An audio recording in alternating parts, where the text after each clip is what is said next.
Iga sammu järel, mille teeme oma igaveses tantsus pimedusega, kajavad seletamatute hääled.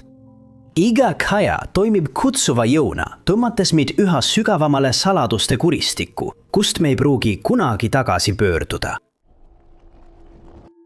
Selles saladuses kerkivad esile 2 küsimust. Kes hävitas Jolly Farmeri? Ja miks nad seda tegid? See oli 1989 aastal väikeses külas nimega Blacknest, Hampshire'is, Lõuna-Inglismaal, kus asus armas inglise pubi The Jolly Farmer. See asutus oli tüüpiline inglise maapubi. Peale selle, et see asus linna vaiksemas osas, mida ümbritsesid põllud, polnud piirkonnas midagi erilist. Seda ei peetud millegi poolest eriliseks, kuid ometi sai sellest 4. detsembri pimedal õhtul jõhkra rünnaku sihtmärk. Tol õhtul tundus kõik olevat tavapärane. Külalised nautisid paar jooki ja vestlesid baarmenide ning ettekandjatega. Kella 8 öösel olid klaaside kõlin ja valjud vestlused vaibunud. Paar suleti ja kliendid komberdasid koju tagasi. Jolly Farmers olid endiselt baarijuhataja Richard Dean ja kokk Clifford Hose, kes koristasid laudu ja tegid kassaarvestust. Mingil hetkel vara hommikul lakkas baari sees olev telefon töötamast, näiliselt ilma põhjuseta. Ei Richard Dean ega Clifford Hose paistnud midagi ebatavalist märkavad enne kella 2:40 hommikul. Jolly Farmeri juurest kostis tohutu plahvatus. Heli oli kuulda 2 miili kaugusele ja see tõi piirkonda suure rahvahulga. Kiirabi ja päästeteenistused olid sündmuskohal silmapilkselt, kuid neid tervitas hämmastav vaatepilt. Seal, kus kunagi asus pubi, oli nüüd russuhunnik. Peale kohalike teadmisest, mis ettevõtte see olid ainsateks äratuntavateks märkideks kahjustatud silt ja püsti jäänud korsten. Prafti oli laiali üle 100 jardi kaugusel plahvatuse kohast. Russude seas olid jõulukingitused ja õllevaadid, kui päästetöötajad hakkasid rusude seast ellu jäänuid otsima. Ja nagu Excaliburi mõõk ilmus rusude vahelt käsi, oodates, et keegi ta kivist puurist välja tõmbaks. See oli Dean. Tema riided olid nahale sulanud. Ta viidi kiiresti haiglasse, kus teda raviti tõsiste põletushaavade tõttu, mis katsid veerandi tema kehast. Kahjuks leiti hois 12 tundi hiljem. Ta oli olnud plahvatuse kohal ja sattus selle all asuvasse keldrisse. Kuus hoone rusude ja jõulukonfetiga oli tugev lõhn, mis tuvastati kiiresti bensiinina. See oli see tunnus, mis tekitas tõsiseid kahtlusi ja pani võimud uskuma, et see traagiline sündmus ei olnud õnnetusjuhtum. Jolly Farmer ehk see, mis sellest alles oli, kuulutati kuriteopaigaks. Uurijatel ei kulunud kaua aega, et kindlaks teha bensiini lõhnaallikas. See oli valatud läbi puidust keldriuste, kust kaudu toodi sisse vaadid ja muud tarvikud. Vedelik kogunes pubi alla ja pandi tahtlikult põlema. Tundmatu ründaja oli selle sündmuse hoolikalt läbi mõelnud, lõigates läbi isegi telefoniliinid, et seesolijad ei saaks päästeid kutsuda, kui nad näevad leeke või tunnevad suitsulõhna. Juhtum muudeti mõrvajuhtumiks ning hakati otsima toimepanijat, keda tol saatuslikul õhtul ei nähtud ega kuuldud. Uurijate teada ei olnud Jolly Farmeril ega ühelgi seal töötanutest teadaolevaid vaenlasi. Parim teooria, mille uurijad suutsid välja pakkuda, oli see, et tegemist oli eksliku isiku tuvastusega. 2008 aastal viidi läbi veel üks uurimine selle sündmuse kohta, kuid vastuseid ei saadud. Puudus igasugune tõend, mis oleks võinud hakata selgitama selle õhtu sündmuste saladust ning mõistatus püsib siiani. Küsimused jäävad, kes hävitas Jolly Farmeri ja miks nad seda tegid? 2011 aasta 11. märtsil ärkasid Jaapani süviku elanikud ehmatusega. Maavärin, mille tugevus oli hirmuäratav 9,1 magnituudi, toimus Honshu kirderanniku lähistel, vallandades tohutut tsunami, mis jõudis randa vaid 30 minutiga, lammutades meremüürid ja põhjustades järgmistel päevadel 3 tuumareaktori rivist väljalangemise. See sai tuntuks kui 2011. aasta Tohoku maavärin ja tsunami. See oli katastroof, mis lammutas maju, hävitas maad, katkestas elektrivarustuse ja nõudis tuhandeid ja tuhandeid inimelusid. Registreeriti 15 899 hukkunut, 2526 inimest jäi kadunuks ja üle 6000 sai vigastada. 123 000 maja parises kokku ja veel 1 miljon said kahjustada. Tsunami, mis oli 12 jalga kõrge ja liigus 500 miili tunni kiirusega, põhjustas suurema osa kahjustustest. Need, kelle elu see õudne sündmus säästis, jäid ilma kodu ja toiduta ning nende mällu jäi igaveseks hirmuäratav pilt. Lisaks nendele intensiivse traumeeriva sündmuse nägemustele, statistikale ja kahjustustele on olemas ka mõistatus, mis trotsib igasugust seletust. See oli mõistatus väidetavate kummituste nägemiste ja seletamatute kohtumiste laine kohta, mis algas pärast tsunami laastamistööd. Just siis, kui elu rannikul hakkas taas normaalseks muutuma, algasid kummalised nägemused. Kõige rohkem kannatada saanud piirkondade, nagu Sendai või Ishinomaki, taksojuhid rääkisid mõningatest häirivatest lugudest. Mitu juhti väitsid, et nad võtsid peale reisijaid, kes kadusid salapäraselt sõidu ajal, enne kui nad sihtkohta jõudsid. Sageli andsid reisijad aadresse, mida enam ei eksisteerinud, piirkondades, mille tsunami oli hävitanud. Pärast tsunamid teatasid taksojuhid kõhedant külmadest tagumistest istmetest ja segadust tekitavatest vestlustest nende kummituslike reisijatega, viies sageli sõidu lõpuni isegi siis, kui reisijad olid kadunud. Teised elanikud nägid tsunamist läbimärgikujusid, seletamatult liikuvaid esemeid ja kummaliselt käituvaid elektroonikaseadmeid. Vaatamata skeptikute väidetele, et tegemist on PTSD-ga, jäid elanikud oma lugude juurde, jättes maha mõjuva ja hirmutava mõistatuse. Põhja-Carolina ülikooli südames leviva salapärase legendi kohaselt sai noor tudeng jõhkra kuriteo ohvriks, kui ta püüdis võita teise tudengi kiindumust. See oli 1833 aastal, kui Peter Drumgoole armus lootusetult fäänisse, Chapel Hilli tudengisse. Nad said peaaegu kohe paariks ja hakkasid salaja kohtuma Kalju lähedal asuva lameda kivi juures. Nende armastus oli võrreldamatu ja meenutas armastusromaani. See kestis seni, kuni teine kosilane selle äkitselt ära rikkus. See kosilane osutus Peetri heaks sõbraks, kes oli samuti ülikooli tudeng. Peeter märkas, et ka tema püüab fanni poolehoidu võita, mis tekitas temast tugevat armukadedust. Legend räägib, et selle asemel, et oma tunnetele järele anda, püüdis ta lihtsalt oma sõpra vältida. Aga sõber jätkas tema tülitamist, kuni ühel päeval jõudis asi haripunkti. Nad kohtusid kitsal teel ja tahtlik õlalöök paisus tuliseks vaiduseks. Rivaal kutsus Peetri duellile, mis väidetavalt sai Peetrile saatuslikuks. Panikas viis rivaal koos 2 sõbraga surnukeha lamedale kivile, kus Peeter ja Fanny sageli kohtusid. Nad kaevasid madala haua ja matsid oma ohvri sinna. Fanny, teadmata, et tema armsamaga oli midagi juhtunud, käis ikka ja jälle kivi juures ning ootas päevast päeva. Ainus vihje peale tema puudumise olid punased plekid kivi moodustisel, mis viitasid, et tema armsamaga oli midagi halba juhtunud. Legend on kandunud läbi sajandite, kuni uudishimulikud uurijad otsustasid otsida väidetavat Peter Drumgooli surnukeha, kuid nad ei leidnud seda kunagi. Uurijad hakkasid uskuma, et kogu lugu põhineb vaid müüdil, lisades ülikooli legendidele veel ühe loo. Aga selgub, et loos on osi, mis on tõsi. Peter Drumgoole oli tõeline Põhja-Carolina ülikooli tudeng Chapel Hillis, kes kirjutas 1833 aasta jaanuaris oma isale, et ta kukkus sisseastumiseksamil läbi. Tema isa polnud poja läbikukkumisega rahul, kuid veelgi enam õhutas viha üks õppejõu saadetud kiri, milles vihjati, et Peter tegeleb liiderdamisega.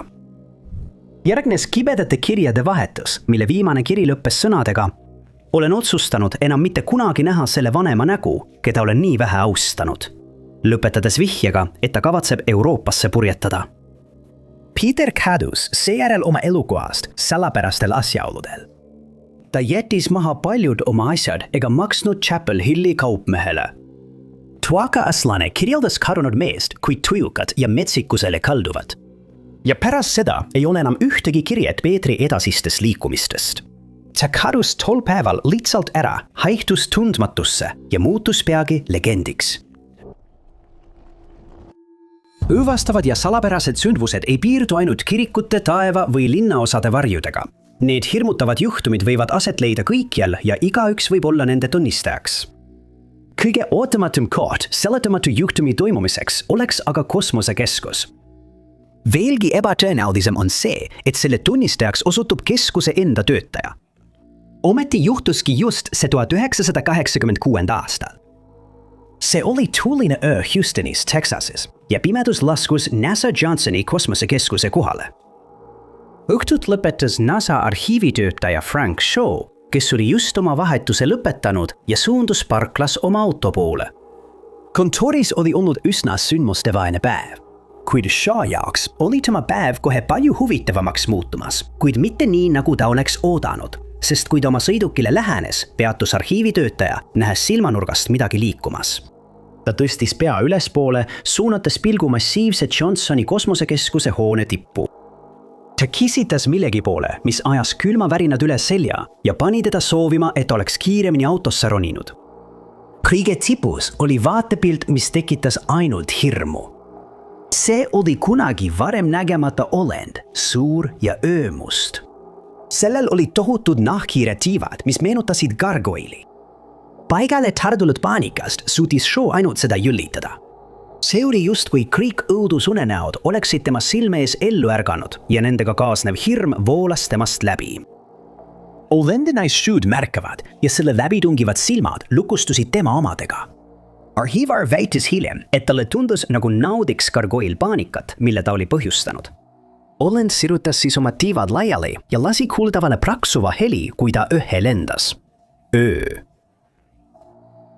Möödus veel mitu minutit, enne kui mees suutis end piisavalt rahustada, et liikuda. Ta ronis värisedes oma autosse ja alustas teekonda koju. Kodus ootas perekond tema saabumist. Ta oli tavapärasest hiljem, mis tekitas neis muret. Kui Shaw oli koju jõudnud, said nad kohe aru, et midagi oli valesti. Shaw oli näost kaavatu ja hingeldas ning peadi hakkas ta jutustama kõige uskumatumat lugu, mida nad kunagi kuulnud olid. Muidugi pere ei uskunud teda ja arvas, et ta pidi nähtu valesti tõlgendama. Kuus otsustasid nad, et ta ei tohiks sellest juhtumist kellelegi rääkida ja Shaw pidas oma sõna, püüdes seda ööd oma mälust kustutada. Kuid teda vaevas mõte sellest koletuslikust olendist ja ta rääkis sellest sõbrale, kes oli ühtlasi tema ülemus. Uudates, et ta kohe lahti lastakse, oli Shaw hoopis meeldivalt üllatunud vastusest. Ülemes ütles talle, et ta ei ole esimene, kes on gargoylit näinud. Väidetavalt oli juba avatud toimik pärast varasemat gargoyli nägemist ja 2 valvuri seletamatuid surmasid kosmosekeskuses. Shaw tundis kergendust, kuid tõsiasi, et ta polnud hull ega kujutanud seda olendit ette, tõi kaasa hulga uusi küsimusi ja suuremaid riske. Mida nägid tema ja teised tunnistajad Houstonis? See oli 1982 aastal, kui üks jultunumaid ja hirmutavamaid kuritegusid haaras Belgia. See oli Nivelge rünnak, mis koosnes 2 kartmatust mehest. Nad olid suured mehed, keda ehtisid silmapaistvad vuntsid ning keda kirjeldati kui vanu ja elu näinud. Vahel liitus nendega ka 3. mees, kes näis olevat samasugune ja koos külvasid nad tenamis kaost. Soritades üht ajaloos suurimat kuritegude seeriad. Alguses seostati nende meestega kuritegusid, mis algasid samal aastal, 10. mail Brüsselis, kui 2 jultunud varast varastasid 2 sõidukit. Üks meist oli Austin Allegro, mis hiljem jäeti maha selle halva seisukorra tõttu. Teine sõiduk oli heas seisukorras Volkswagen Santana, mis varastati otse müüdisalongist. Augustis sai Santana põgenemisautoks ning paar murdis pärast sulgemisaega relvadega varustatud sisse Prantsuse toidupoodi. Politseile anti teada käimasolevast röövist ja nad läksid sündmuskohale, kuid said tulevahetuses haavata. Septembri lõpus, lausa päevavalges, vallandasid 3 tulirelvadega meest relvapoes terrori, sundides kliendid ja töötajad põrandale ning otsides süstemaatiliselt relvi. Tunnistajad kirjeldasid neid kui metoodilisi ning nad teadsid täpselt, mida nad otsisid. Jällegi läks politsei sündmuskohale, kuid ründajad haavasid neid surmavalt. Selle katsumuse lõpuks oli varastatud 15 relva, sealhulgas poolautomaatsed vintpüssid ja püstolid. 23. detsembril sai Beerseli kõrtsis majahoidja surmavalt haavata ja mõnede allikate väitel teda ka piinati. Ohvriks oli Jose Van den Ende, Hispaania juhi Francisco Franco toetaja, kes väidetavalt külastas tihti lasketiire, mida peeti Nivelge jõugu kuritegudes kahtlustatavate kogunemiskohtadeks. Kui 1982 aasta lõppes, polnud politseil endiselt aimugi, et ükski neist kuritegudest võiks olla omavahel seotud. Nad uskusid, et need olid juhuslikud, eraldiseisvad ja üksikud juhtumid. Kuritegude laine polnud samuti veel läbi ning 9. jaanuaril 1983 jätkus terror, kui takso pagasiruumist leiti surnukeha. Kuriteo paigalt leiti sigaretikoon, kuid sellel olnud DNA'd pole ühegi kahtlusalusega seostatud. Veebruaris rööviti Genvalis 3. mehe abiga toidupood. Seekord oli rünnaku eesmärgiks raha ning keegi ei saanud selle käigus tõsiselt vigastada. 2 päeva hiljem sunniti üks naine oma Volkswagen Golfist välja ning ta nägi kahtlusalust hästi, mis viis hiljem ühe hiljem koostatud fotoroboti valmimiseni. Samal kuul varastati ühe remonditöökoja juurest Audi ning veel üks toidupood langes kuriteo ohvriks, kus põgenemisautona kasutati Volkswagen Golfi. Märtsis ründasid mehed veel üht toidupoodi. Surmavalt haavasid juhatajad ning põgenedes rahaga tulistasid nad korduvalt poodi, näidates üles äärmist halastamatust. 1983 aasta lõpuks olid politseinikud ametlikult ummikus ega teadnud endiselt, et kõiki neid kuritegusid panid toime samad isikud. See jätkus kuni 1986 aastani, kus järgmise 3 aasta jooksul domineerisid sarnased rünnakud. Pärast kuritegude laine lõppu oli Nouvelle Jõuk sooritanud 20 rünnakut, põhjustanud 40 vigastust ja jätnud maha 28 surnukeha. Ja kõik, mis politseil olid 3 kahtlusalust puudutavad ähmased kirjeldused. Niille pandi hüüdnimed. Hiiglane, mees, kes oli üle 6 jala pikk ja teda kirjeldati kui grupi juhti. Teine mees oli 30-ndates, näis olevat juhist vanem. Ta oli pikk, kuid mitte kaugeltki nii pikk kui hiiglane. Just see isik pilkas ja nääris ohvrite üle. Tema oli ka see, kes tulistas oma relva sagedamini. 3. meest, kes ilmus kuriteopaikadele harva, kutsuti vanameheks või autojuhiks. Ta oli teistest 2 palju vanem, karm, ilmast räsitud ja lühikest kasvu. Ta oli rünnakutes osadenud, kes tegutses põgenemisautojuhina. Kuigi mitmeid isikuid peeti uurimise seisukohalt huvipakkuvateks isikuteks, ei lahendatud kuritegude seeriat kunagi. Valitsev teooria väitis, et toimepanijad olid elukutselised kurjategijad ja võisid olla seotud paremäärmuslastega. Imed kuulujutud panevad paljusid sageli kahtlema, kas tegemist on tõesti pühasündmuse, pettuse või massihüsteeria ilminguga. Kui jutt käib Jumala ema Maarja nägemustest ja tema väidetavast jumalikust sõnumist, mis aeg-ajalt uudistesse jõuavad, ei saa me jätta mõtlemata sama asja üle. Nii oli ka ühes teises imepärases juhtumis, mis sai alguse 12. jaanuaril aastal 1973. Õde Agnes Katsuko Sasagawa, kurt japanmannast nunn, oli esimene, kes koges seletamatuid ja kummalisi nägemusi. Sel päeval nägi ta tabernaklis lähtuvat eredat valguskiirt. See on kaunistatud lukustatud kast, mis sümboliseerib Jumala kohalolu inimeste seas. See oli müstiline ja jättis õde Agnesi kindlasti šokeerituks. Lõpuks see mõte hajus tema meelest, kuid 2 päeva hiljem ilmus salapärane valgus taas, andes märku kummaliste nähtuste seeria algusest, mida ta pidi kogema. 28. juuni tabas nunnid ootamatu väidetavate stigmade ilmnemine. Haavad, mis ilmuvad inimese nahale juhuslikult ja sageli vastavuses ristilöömisega. Haav ilmus tema vasakule käele ja võttis risti kuju. Õde Agnesi käsi jäi punaseks, määrdunuks ja valust pulseerima. Pärast selle tunnistamist süttis lähedal asuv puust Maarja kuju. Päevad möödusid ilma ühegi vahejuhtumita kuni juuli alguseni, mil olend lõpuks otsustas teda sõnadega kõnetada. Kabelis palvetades sai Katsuya puu ühest puuplokist nikerdatud, õnnistatud neitsi Maarja kuju sõnumi edastajaks. Sellest kostis hääl, mida õde Agnes suutis imekombel kuulda. Hääl väitis, et tema kurtus paraneb peagi. Talle anti ka juhised palvetada inimeste pattude heastamiseks ja anda oma ülemusel aru kõigest, mida ta oli näinud. Samana päeval märkasid ka teised kirikuõed, et kuju käest tilkus punast vedelikku. 4 korda kordus see voolamine, tekitades kirikus nii hirmu kui ka uudishimulaine. Väidetavalt jäi haav, mis kuju kätte tekkis, sinna kuudeks, enne kui see 29. septembril müstiliselt kadus. õed märkasid siis, et neitsi Maarja kaelale ja laubale oli hakanud tekkima higi. Mõni päev hiljem sai õde Agnes teise sõnumi.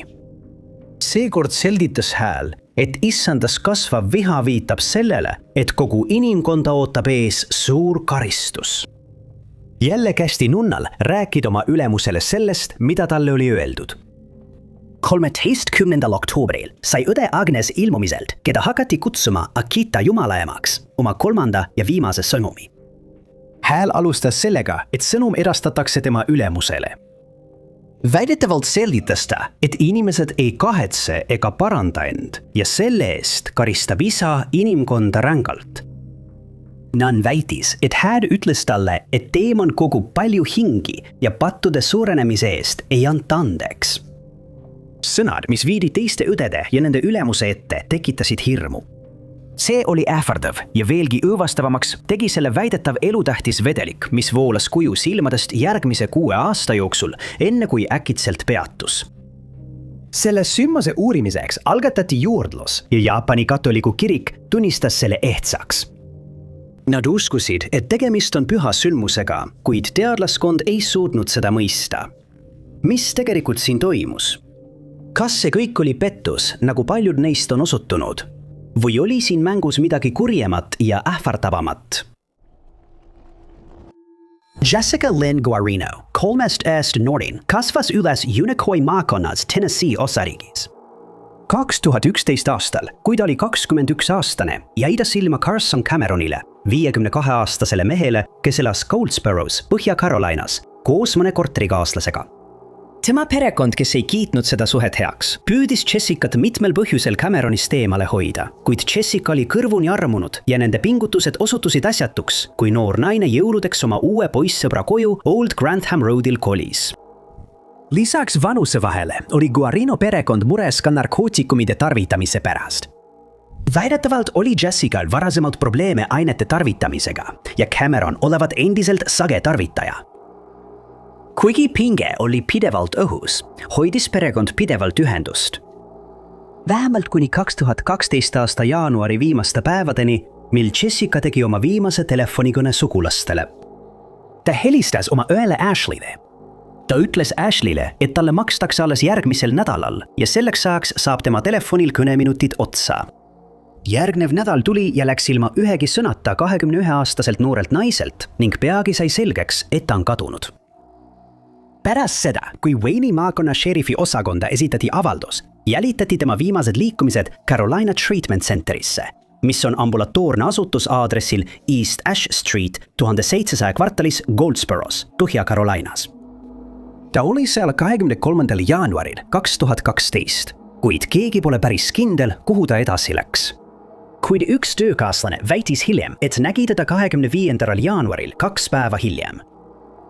Wayne'i maakonna šerifi osakond teavitas ka Tennessee osariigi Irvini politseiosakonda, mis viis läbi oma uurimise ja otsis kadunud naist. Uurijad jõudsid peagi Carson Cameroni ukse taha, kellel oli rääkida kummaline lugu. Tema sõnul lahkus tema koos elav tüdruksõber ootamatult keset ööd, ütlemata midagi ja jättes kõik oma isiklikud asjad maha. Aga Carsoni lugu pidi kohe ümber lükatama, kui uurijad pöördusid tema toakaaslaste poole.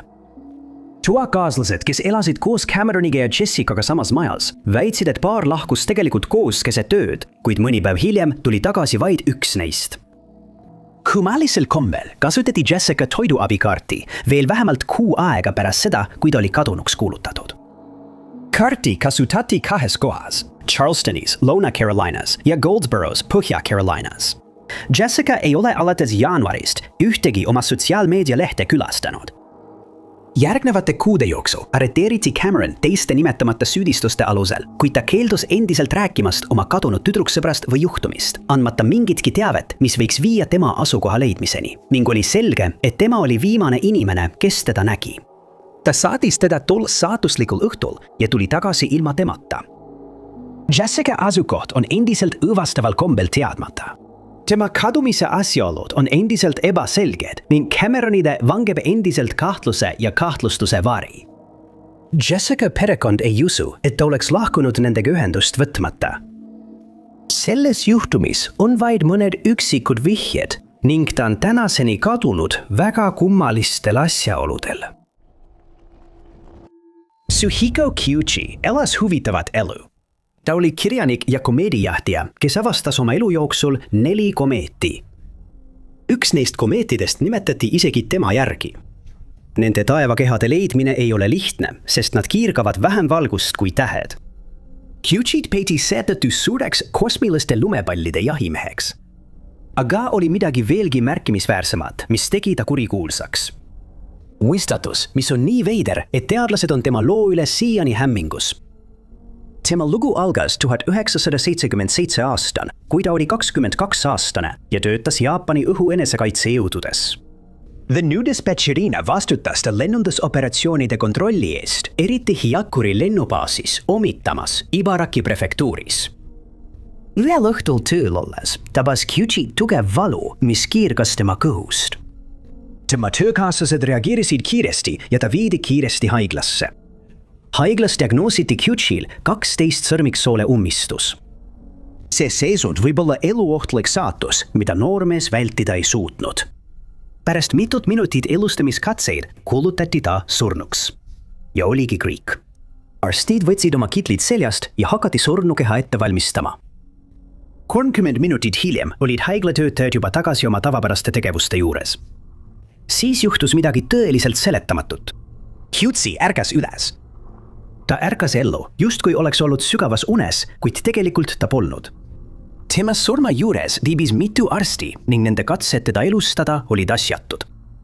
Kuigi paljud oleksid oodanud, et Kyuchi, olles nii kaua eemal olnud, kannataks mingisuguse ajukahjustuse või muude terviseprobleemide all, oli ta täiesti korras, välja arvatud see, et tal oli oma peaaegu igavese puhkuse ajal üsna kummaline kogemus. Täielikus pimeduses kohale jõudes märkas Kyuchi kauguses valgust. See valgus osutus tunneliks, mille poole Kyuchi tundis end seletamatult tõmbuvat. Siis edes sattus ta uude paika, mis oli täis lilli ja lopsakat õitsvat rohumaad. Kõige uskumatum oli see, et Kyuchi väitis, et tal oli täielik kehatunnetus. Ta kõndis paljajalu ja tundis oma jalgade all mulda ja rohtu.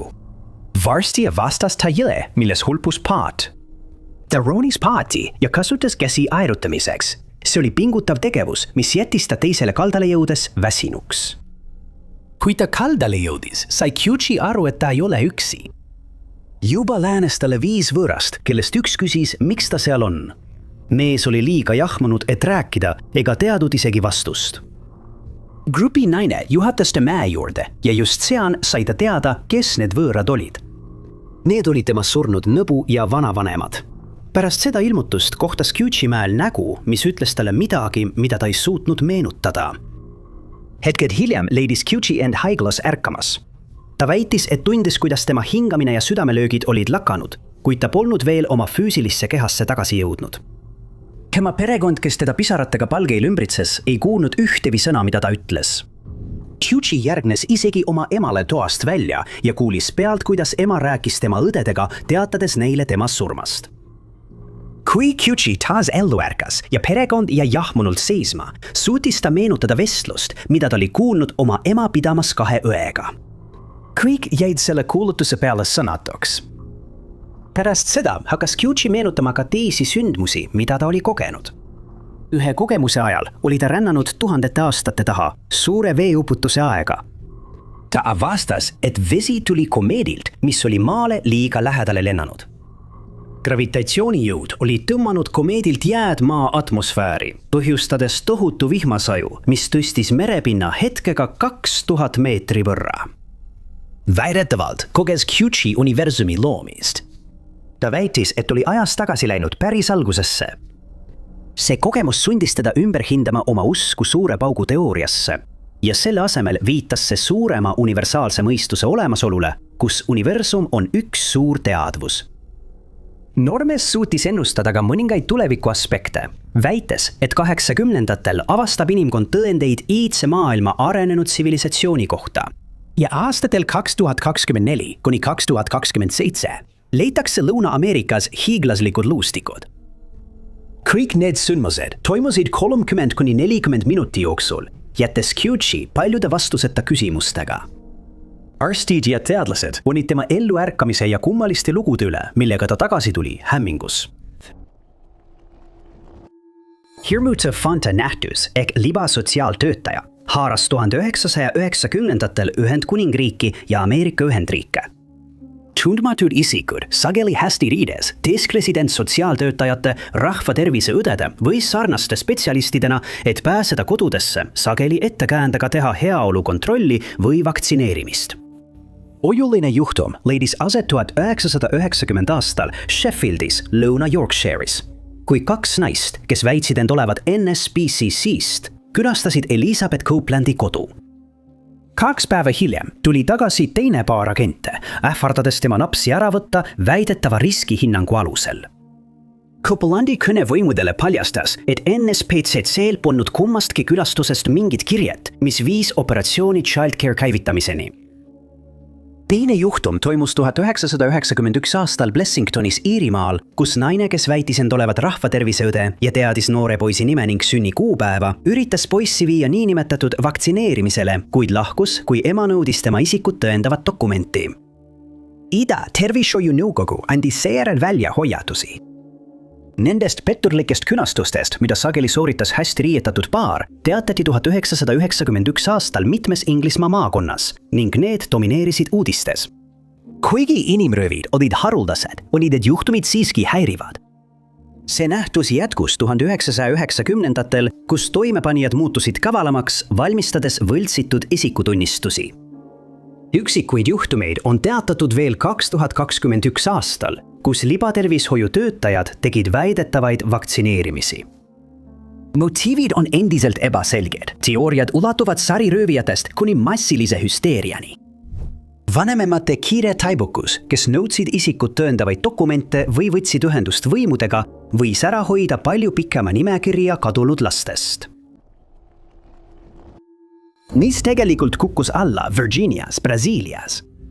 See on küsimus, mis sai 1996 aastal Virginia juhtumi ajal kogu linna kõneaineks. Brasiilia enda Roswell, mis jättis kogukonna murelikuks ja vastuseid otsima, mida nad kunagi ei leidnud. Len, mis asub Minas Gerais, Kagu-Brasiilias, oli koduks 100 000 elanikule ning märkimisväärne osa neist hakkas esitama kummalisi väiteid, mis tõid kaasa ulatusliku meediakajastuse ja põhjaliku uurimise. Kõik algas 13. jaanuaril 1996, kui Carlos de Sousa oli teel São Paulost Minas Geraisesse. Ta kavatses kohtuda sõpradega, et koos päeva veeta. Neil olid plaanid minna lennukitega lendama.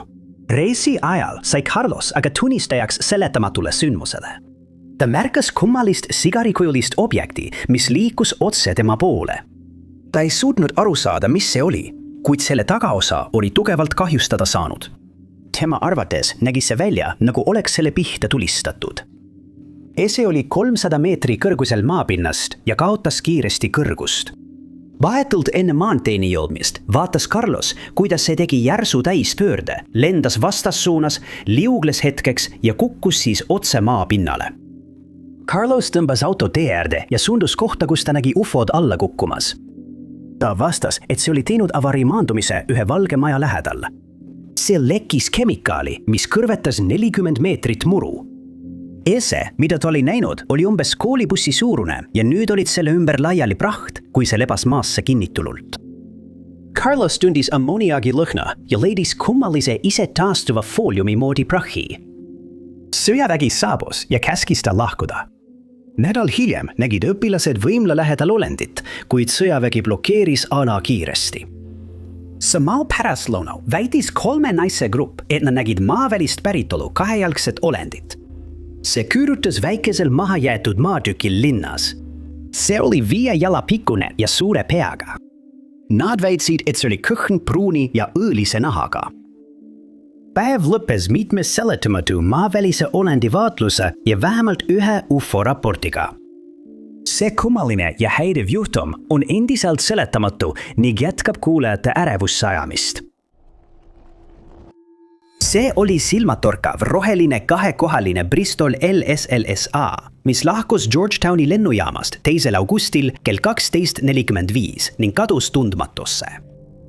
Väike lennuk vedas 72-aastast Gregori Voni, 66-aastast Kim Warnerit ja nende armastatud koera Mollit, kui see kadus Tasmaania põhjaranniku kohal.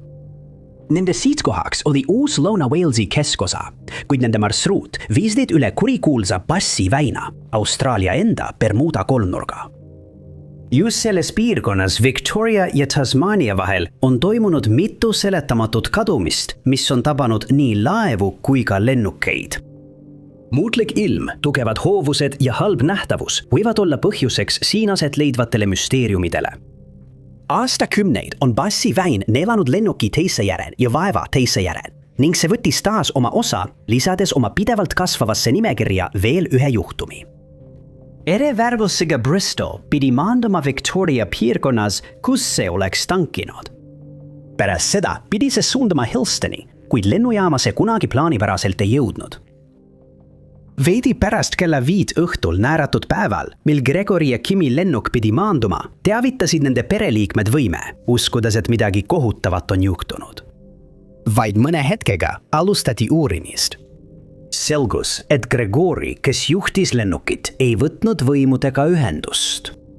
Juhtimistorni ei jõudnud samuti ühtegi hädakutset, mis viitab sellele, et kas juhtunu toimus nii kiiresti, et polnud aega seda saata või siis piloodile. Tundus ohtlikust olukorrast teatamine ebavajalik, kuni oli juba liiga hilja. Seejärel käivitati piirkonnas ulatuslik otsing, kasutades ametiasutuste käsutuses olevat tipptasemel tehnoloogiat. Hoolimata kiiretest tegutsemistest ja intensiivsetest pingutustest eredavärvilise lennuki leidmiseks jäid Gregori, Kimi ja Molli asukoht endiselt teadmata. Rasked ilmastikuolud muutsid ettevõtmised tulutuks, aeglustades õhust tehtavat otsingut. Kui ilm selgines, jätkusid otsingud, kuid võimud pole endiselt lähemalt sellele, et mõista, mis tol saatuslikul päeval juhtus või kuhu lennuk ja selle reisijad võisid sattuda. Septembri lõpuks peatati otsingud ametlikult ning õiguskaitseorganid ootavad enne edasist uurimist uut teavet. Jääb vaid loota, et reisijad jõudsid maale ega kukkunud ookeani. Paaril on mitme aasta pikkune kogemus lennunduses. Sellest hoolimata väheneb kiiresti tõenäosus, et nad leitakse elusana. Praegu on Bristol ja selle reisijad endiselt kadunud sünge ja salapärase Bassi väina kohal. Ning sellele köhedust tekitavale juhtumile ei paista lahendust. 2019. Kasvava kriisi kujunemine, pandeemia puhkemine domineeris uudiste pealkirjades. Mehhiko jaoks oli aga nende kogetud hirm hoopis teistsugune. Midagi tõeliselt kurja kuulutavat oli tänavatele ilmunud varjudes luuramas ja kodanikke hirmutamas. Chiapase omavalitsuse Koida elanikud jäid unetuks, piilusid akendest välja ja värisesid iga heli peale. Elanikud ei julgenud pärast pimedat majast välja minna. Nad uskusid, et keegi või miski hiilib varjudes, oodates võimalust rünnata. Mis tegi selle salapärase olukorra veeldi hirmutavamaks, oli see, et jälitajad peeti ebainimlikuks üleloomuliku päritoluga olendiks. Suutumatud teater hakkasid politseijaoskonda tulvama ning politseinikud olid sunnitud avaldama ametlikke hoiatusi, mis vallandasid elanike seas paanika. Olendi kirjeldustes väideti, et ta oli 6,5 jalga pikk, eritas ebameeldivat lõhna, oli kuulide suhtes immuunne ning suutis hüpata 9 jalga õhku. Teeted kirjeldasid libahunti Koidas. Öösiti kuulsid elanikud tema ulgumist ja mõned olid temaga isegi silmitsi seisnud, jäädes hirmus täiesti kahvatuks. Elanikud olid märganud tumerad olendid kõndimas katustel ja naabermajade peal. Nad jälgisid hirmunult oma akendest, osaliselt varjatuna ja lootes, et koletis neid ei märka. Ilmuma hakkasid ka füüsilised tõendid olendi kohta. Need võtsid piklike käpajälgede ja seletamatute kriimustuste kuju, mis olid sügavad kõvasse pinnasesse kraabitud. Usk, et libahunt tänavatel ringi liigub, oli nii tõeline, et ööpimeduses kostsid tulirelvade paugud. Mõned vaprad elanikud võitlesid selle olendi vastu, kuid külvasid samal ajal kogukonnas veelgi rohkem paanikat. Kohaliku kiriku pastor andis inimestele isegi juhise panna küüned oma kodude ette, uskudes, et see toob neile rahu ja peletab selle salapärase olendi eemale.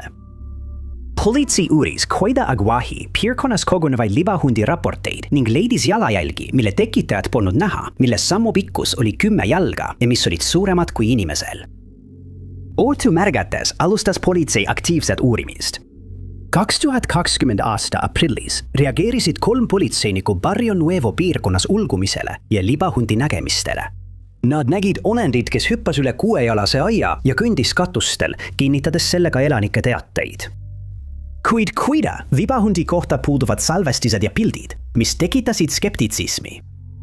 Ilma füüsilise tõendita, näiteks fotota, jäi libahuntide olemasolu saladuseks. Kohalikud seletused ilmusid kiiresti, ulatudes jaaguaridest ja oselottidest kuni nahkhiirte ja öökullideni, kusjuures mõned arvasid, et pealtnägijad olid lihtsalt pimeduses segaduses. Chiapase libahund oli määratud jääma igaveseks mõistatuseks. Kas see oli kollektiivne hüsteeria, kohalik loom või oli see midagi veelgi kurjakuulutavamat? Folkloori ja hirmu olend. Oleme sellele juhtumile kulutanud üle 1000 töötunni. Suhtume sellesse kõigesse eelarvamusteta. Kui me isegi teaksime selle põhjust, oleksime ühe sammu võrra lähemal.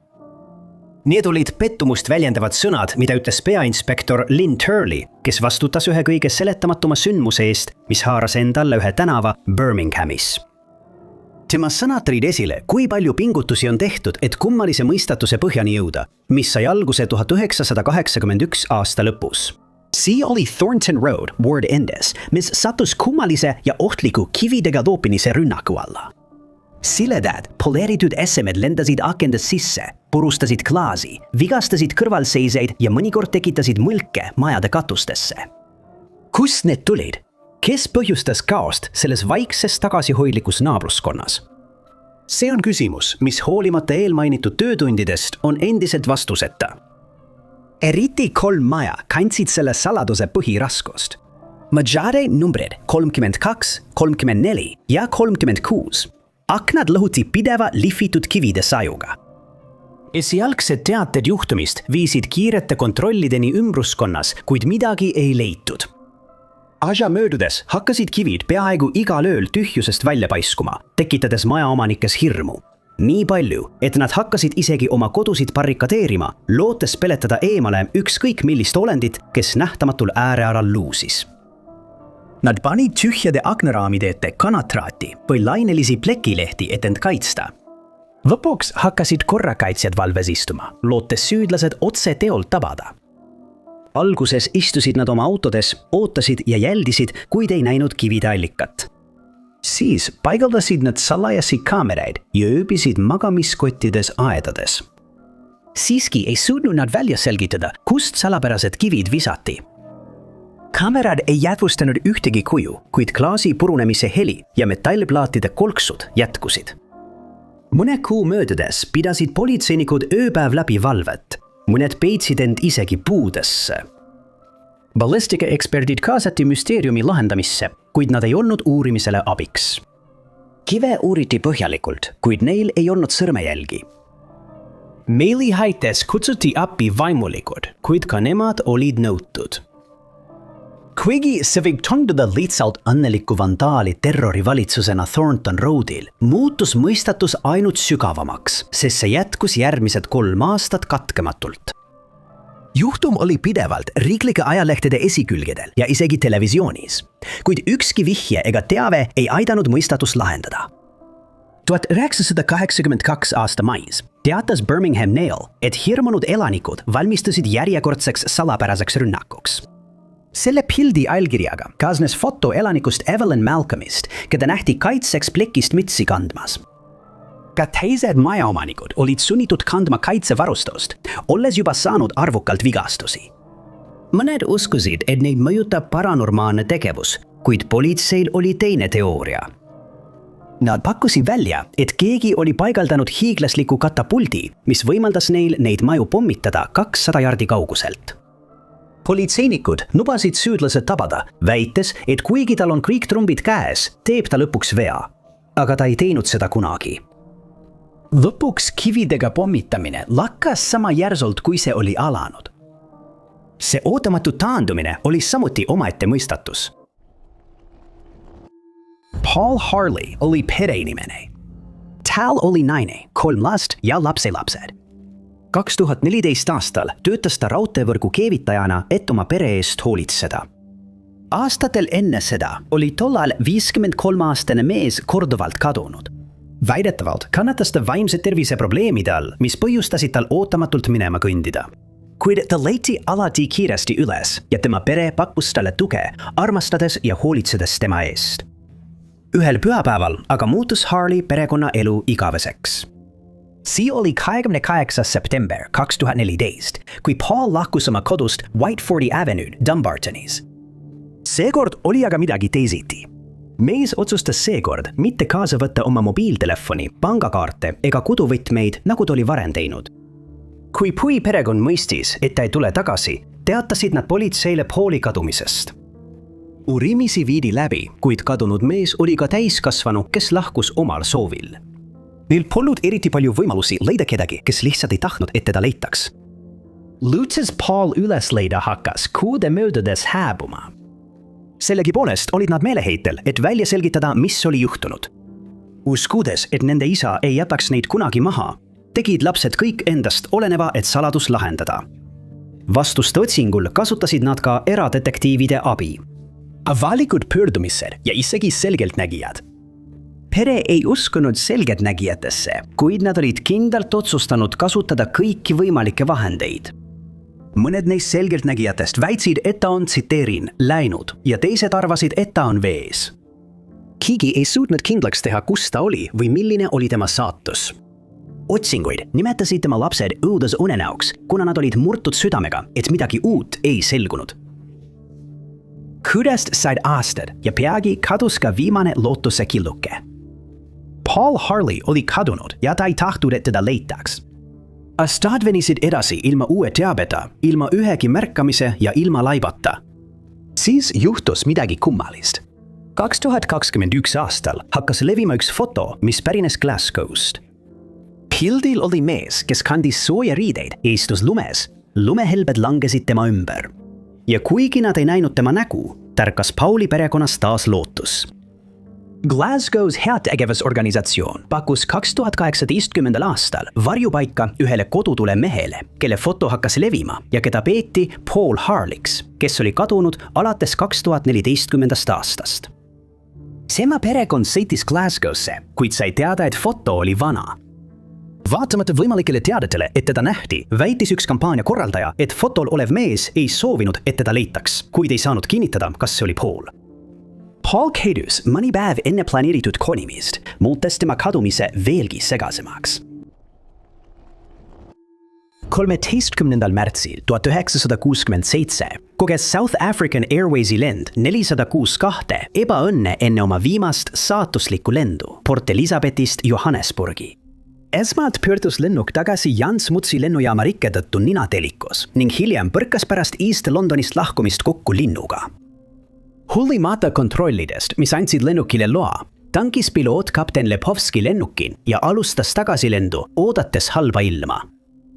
Mõni minut pärast Port Elizabethist lahkumist kell 4:41 hommikul sai lennuk uuendatud ilmateate. Kell 5:06 hommikul laskus Lepovski, olles vaid 20 miili kaugusel maandumisest. 2 minutit pärast oma viimast teadet, millest ta kinnitas, et on 2000 jala kõrgusel ja näeb rannikut, kadus lennuk, kukkudes ookeani koos 25 reisijaga. Esialgsed päästeoperatsioonid leidsid vaid väikest rusut. Järgnenud uurimine tuvastas, et lennuk oli kokkupõrke hetkel lennukõlbulik ning kaaluti 2 võimalikku põhjust: piloodi infarkt või ruumiline desorientatsioon. Kuid aastaid hiljem pakuti välja alternatiivne teooria tiiva eraldumisest, ilma tegelike tõenditeta. Uria kohtunik Cecil Margot märgis ära 4 muud kadunud või allakukkunud lendu, millest 2 esines konstruktsioonilisi probleeme. Apartheidi ajastul kerkis esile veelgi sünge teooria. Tahtlik sabotage. 2 valitsuse kriitilist reisijat, Johannes Brewer ja Audrey Rosenthal, olid pardal, mis toitis kinnimätsimise kahtlust. Ükski lõplik tõend ei toeta ametlikku ega mitteametlikku põhjust, mistõttu jääb see tragöödia lahendamata mõistatuseks, mis on kadunud ookeani sügavustesse. 2007 aastal oli rahvusvaheliste pealkirjade keskmes teistsugune mõistatus, kus Kanali saared olid esiplaanil. See oli 23. aprill, kui Ray Boyer, Ühendkuningriigi Kanali saartel tegutsev piloot, astus Trilanderi pardale. Ta oli teel tavapärasele lennule Southamptonist ja suundus Aldernile, saare põhjapoolseimasse piirkonda. Kui lend GR 544 sel pärastlõunal õhku tõusis, tundus kõik korras olevat. Mõni minut hiljem hakkas aga rahutunne kaduma, kui Ray ja 5 tema reisijatest märkasid midagi seletamatut. Lennuk oli vaid 30 miili kaugusel saarest ja 4000 jala kõrgusel, kui nad seda märkasid. Ainult 40 miili kaugusel Aldernist läänes hõljus veidra kujuga lendav objekt. See oli pikk, õhuke ja terav ning selle erekollane värv eristus selgelt ookeani sinise taustal. See kummaline sõiduk seisis paigal 2000 jala kõrgusel taevas. Alguses arvas Ray, et see on tema lennukile palju lähemal, mitte rohkem kui 10 miili kaugusel. Kui ta aga kindlaks tegi, kui kaugel see tegelikult oli, ilmnesid objekti tõelised mõõtmed ja see oli tohutu. Ray ja tema kaasreisijad väitsid, et see oli märkimisväärselt suurem kui Boeing 737, arvates, et see pidi olema miili laiune. Aga see polnud kõik, mida Ray ja tema kaasreisijad nägid. Kui nad jätkasid kummalisest alusest mööda lendamist, jäi neile silma veel midagi. Kui nad Aldernile lähenesid, nähti läheduses teist, esimesele identset objekti. Seekord hõljus see Guernsey kohal, kuid jäi nähtavaks vaid 9 minutiks. Ray tundes selle üle, mida ta nägi, võttis Ray ühendust Jersey lennujaama lennujuhtimiskeskusega.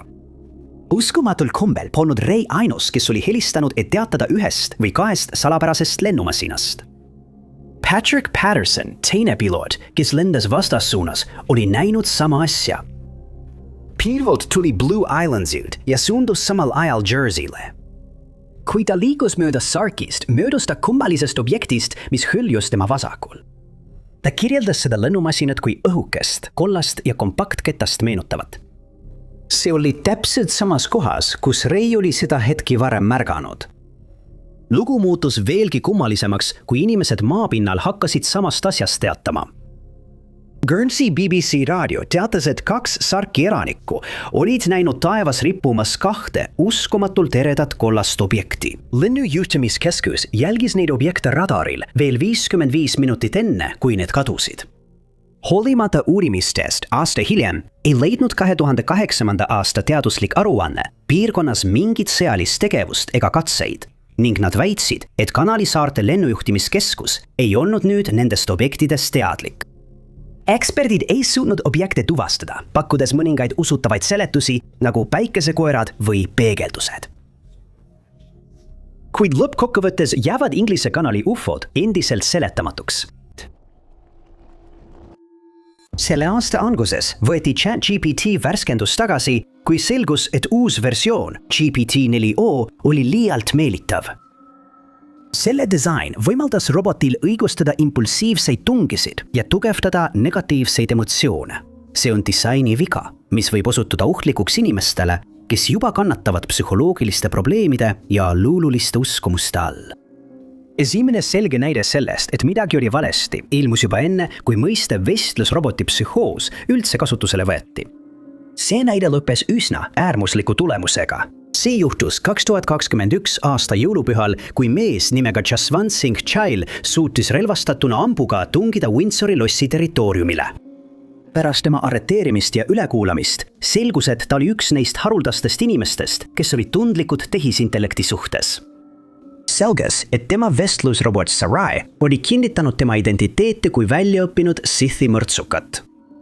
2025 aasta alguseks kasvasid tehisintellektiga seotud luulud ainult veelgi. Manhattani raamatupidajast sai järgmine ohver. Eugene Torres oli läbimas rasket lahkuminekut, kui ta usaldas end ChatGPT-le.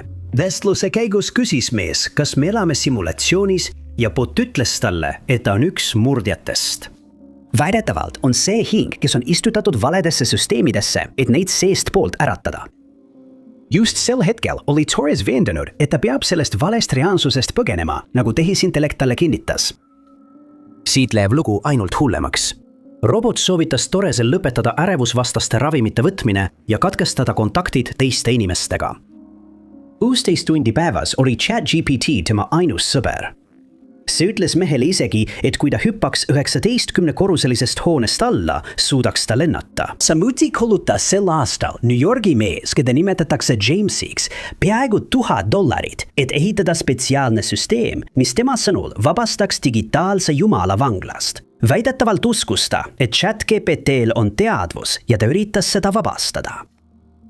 Kaugaut Belgiast pärit mees nimega Pierre hakkas kannatama tõsise kliimaärevuse all, mis viis ta vestlusteni Elisaga, teise vestlusrobotiga. Väidetavalt välindas vestlusrobot 6 nädala jooksul kadedust kasutaja naise suhtes ja ütles talle isegi, et tema lapsed ei ole enam elus. Vestlusrobot soovitas tal end ohverdada planeedi päästmiseks ja julgustas teda seda tegema, et paradiisi pääseda.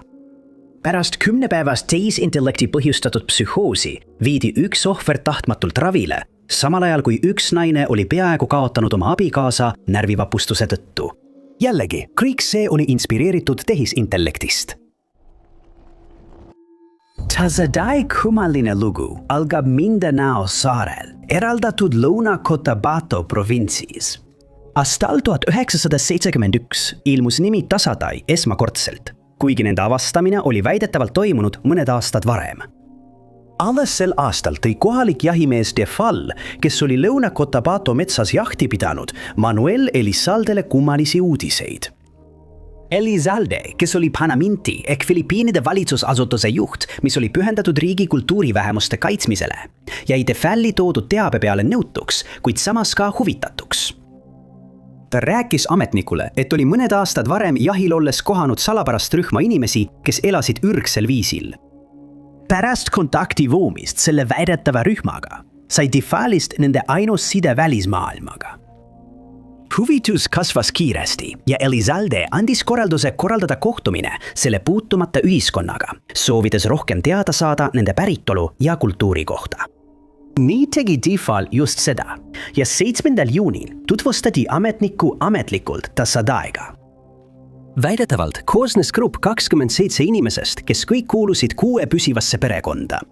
Nad elasid kubastes, sügaval Mindanao džunglis, elades korilaste eluviisi. Nende tehnoloogia oli sarnane kiviaja omale, mis pani Elizalde uskuma, et nad on kiviaja viimased ellu jäänud, täiesti modernsusest puutumata. Kõik nende tööriistad olid valmistatud puidust ja kivist. Neid polnud põllumajandust, jahioskusi ega sõjarelvi.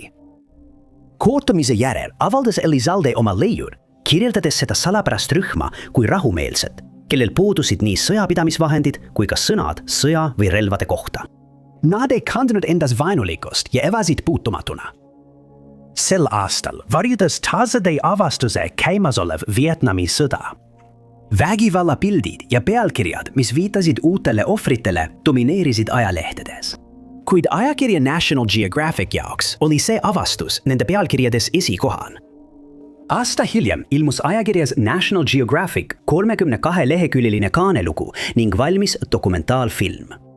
See rääkis Tazadaidest, kohtumisest ja nende algelisest kultuurist.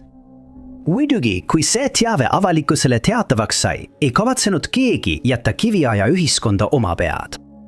Väidetavalt suundasid kuulsused nagu Charles Lindbergh ja Gina Lollobrigida metsadesse, lootuses heita pilk sellele mõistatuslikule rühmale. Fotograafid ja ajakirjanikud vallutasid samuti džunglid, tehes reportaaže, pildistades ja häirides keskkonda. Siis saabusid 11 antropoloogi, kellest keegi ei jäänud kauemaks kui 6 nädalaks korraga. Juurdepääsu kontrollis Elizalde, kes püüdis leidu kaitsta, kuid samal ajal sellest kasu lõigata. Siis sama järsku kui nad ilmusid, oli Tazadai kadunud. 1976 aastal keelati kõik külaskäigud metsarahva juurde. Selle kätestas president Marcos. Järgmise 10 aasta jooksul lakkasid kõik uudised Tazadai kohta. Enamik inimesi hakkas unustama neid kummalisi lugusid, mida nad olid kuulnud, ja kiviaja ühiskonna mõiste kadus vaateväljast. 1986. aastal kukutas rahvavõimurevolutsioon presidendi, võimaldades taas juurdepääsu Tazadai hõimule. Uurimise käigus selgus, et hõim oli kadunud ning selle liikmed elasid kohalike kogukondade seas, mistõttu antropoloogid kuulutasid Tazadai pettuseks. Kuid Ameerika keeleteadlane Lawrence Reed veetis hiljem 10 kuud tasadaiga, leides, et nad olid tõepoolest isoleeritud, omasid ainulaadseid põllumajandustavasid ja eripärast muret. Ta pakkus välja, et nad olid olnud isoleeritud vähemalt 150 aastat, mitte 1000, ning nende keel oli suguluses Manobo keelega. Elizalde, kes oli põgenenud, tuli tagasi ja aitas isegi tasadail võita kohtuasja professorite vastu, kes nimetasid neid pettuseks, jättes hõimu tõelise loo saladuseks. Jõulud on aeg rõõmuks ja lustiks, vähemalt nii see peaks olema. Mõne jaoks varjutab pidustusi aga pime vari, mis ei taha kaduda, jättes endast maha leina, piina ja saladuse.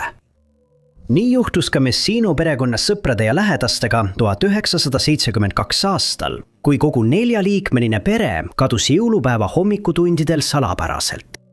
Nad jätsid endast maha vastamata küsimused, mis püsivad tänaseni. Jacques Messino, peresa, töötas klaasivabrikus. 31-aastane mees oli abielus 29-aastase Pierrettiga ning õnnelik paar sai 2 last, vanema poja Eriku ja noorema poja Bruno. Messinod elasid koos kommuunis Prantsusmaa edelaosas. Peale selle üldise info ei ole nende kohta palju muud teada. Jõuluõhtul veetis perekond aega koos sõpradega konjakis, arustades seejärel kojusõitu järgmise päeva, 25. detsembri varahommikul. Kell oli 2 öösel, kui nad Kagneses lahkusid. Tagasi kommuuni oli vaid 4 kilomeetrit üle jõe. Õhtut valitsenud külma kargusega tuli ka udu. Udu, mis ümbritses Simkat ja Meshanosid, kui nad minema sõitsid. Eric ja Bruno, kuigi väsinud ja mornid, ei suutnud ära oodata, et oma kingitusi avada.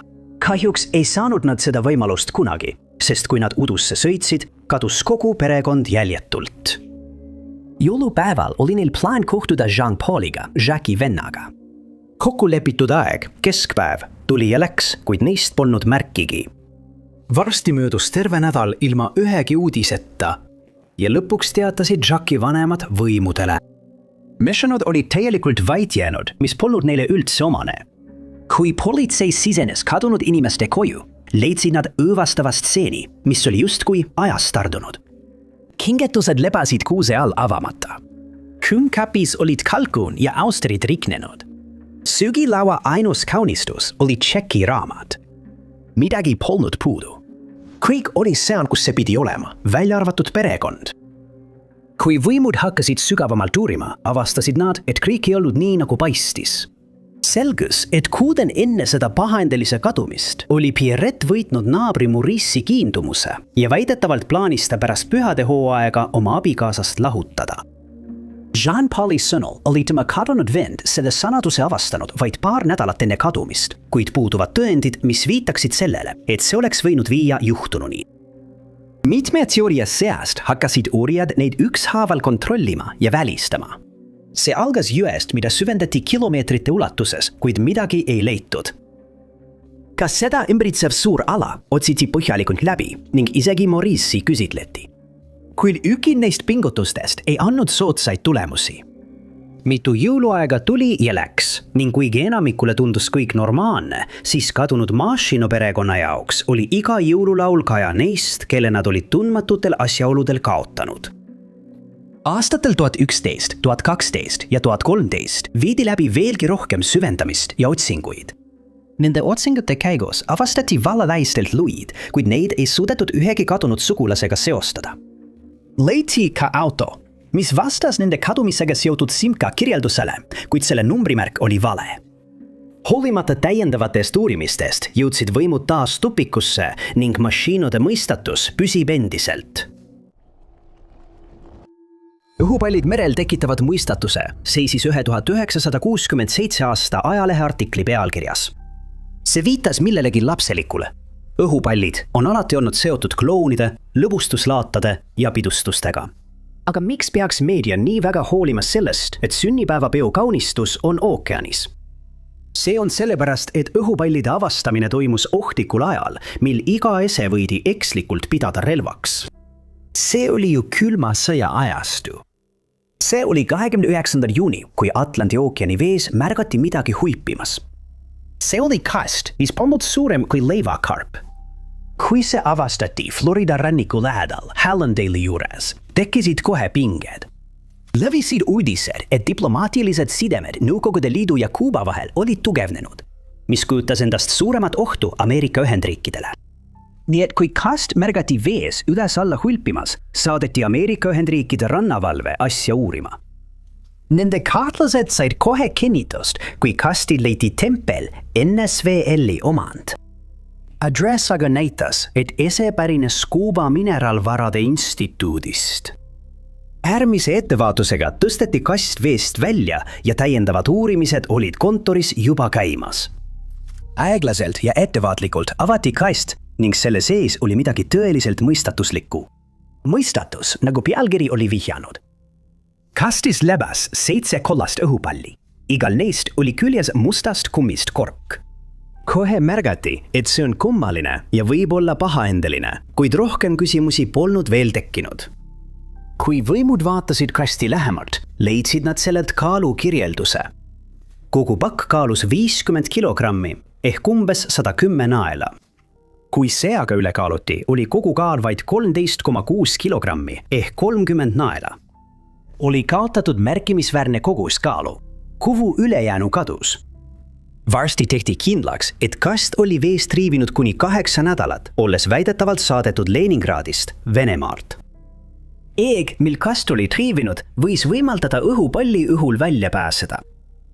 Oletus, et õhupallid olid kunagi täidetud, tekitas mõistatuse. Toas, kus kast seisis, olid ohvitserid kogunenud selle ümber ja kõva häälega öeldi välja hirmutav mõte. Aga mis siis, kui õhupallid olid täidetud mürgise gaasiga? See oletus polnud muidugi sugugi võimatu. Külma sõja ajastu oli vägivaldne ja iga osapool oleks uurinud kõiki võimalikke hävitusvahendeid. Oleks sugugi üllatav, kui oleks kasutatud biokeemilist sõjapidamist. See õõvastav mõte uuriti põhjalikult läbi, kuid õhupallidelt endilt ei leitud mingeid märke mürkide või toksiinide kohta ning need olid juba mõnda aega triivinud. Ükski rannikuala ei teatanud õhumürgistuse tunnustest, kuid sümptomite ilmnemine võis jääda märkamata või neid võidi pidada tavalise külmetuse tunnusteks. Kuna puudusid tõendid, mis viitaksid mingile kindlale loole, paigutati 7 kollast õhupalli arhiivi, oodates täiendavaid tõendeid, mis võiksid pakkuda mingisugust seletust. Vahepeal, umbes 200 kilomeetri kaugusel maratonis, avastati triivimas teine, esimesele identne kast.